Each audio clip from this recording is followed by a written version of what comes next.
అమ్మ. ఆ మాకు దావతిస్తే అమ్మ. మాకు దీర్ఘం పెట్టిన అమ్మా. అక్కడ ఆ మా మా రాక దీర్ఘిస్తే రా. అక్కడ నలుగురు అమ్మలే కనబడుతున్నారు కదండి. మనసులో ఉంది అమ్మ కనకదుర్గమ్మ. నీలోటి నాలోటి మన అందరిలో అదే అంకిత రూపంలో కనపడుతుందండి. ఆ అంకితమే మనకి అంకితమై ఉంది. అది హిందూ, ముస్లిం, సిక్కులు 4 మతాల్లో అంకెలు అంటే అంటే ఏంటి? 1 2 3 4 5 6 7 8 9 నవరాత్రి అమ్మ కనకదుర్గమ్మ రూపదర్శనం. ఆ తర్వాత 1 0 అంటే 10. ఆ 10 అంటే అమ్మ ఈ ప్రపంచానికి అమ్మ కనకదుర్గమ్మ. ఆ 0 ఉంది, అదే వరల్డ్ అనమాట. సత్యమా కాదండి?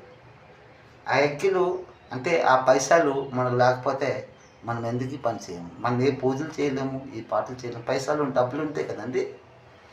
మనం ఏ ఫాస్ట్ ఫుడ్స్, లేకపోతే ఏ కొవ్వొత్తులు, లేకపోతే ఏ పూజ పాటకు సామాగ్రి మనం తీసుకోగలము.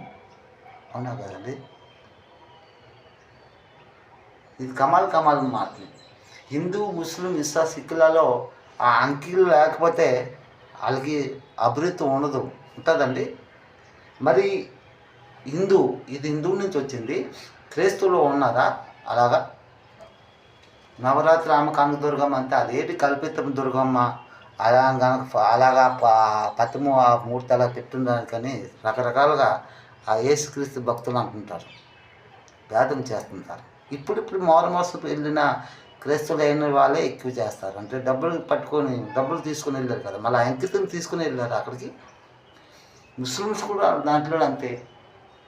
పంజాబీ సిక్ అంటే అది గురూజీ, లోపల నుంచే అమ్మ కనకదుర్గం నీతో మాతో మన అందరితో చూస్తుంది అన్నమాట. అది ఎలా కలియుగంలో శ్రీ గురునానక్ దేవ్జీ వచ్చారండి.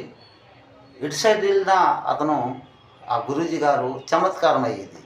కమాల్ మాటలు. అది నేను ఇదో విజయవాడకు వచ్చానంటే ఇక్కడ కూడా చమత్కారమే. రాజరాజేశ్వరమ్మ 5 ఇళ్ళు అంటే కృష్ణా నది సైడు 5 ఇళ్ళు 5 రూములు అన్నమాట. చివర ఈ కృష్ణానదికి అటునుండి చివర ఆ సూర్యుడు చంద్రుడికి ఎదురుగా. ఇది కమాల్ మాటలు.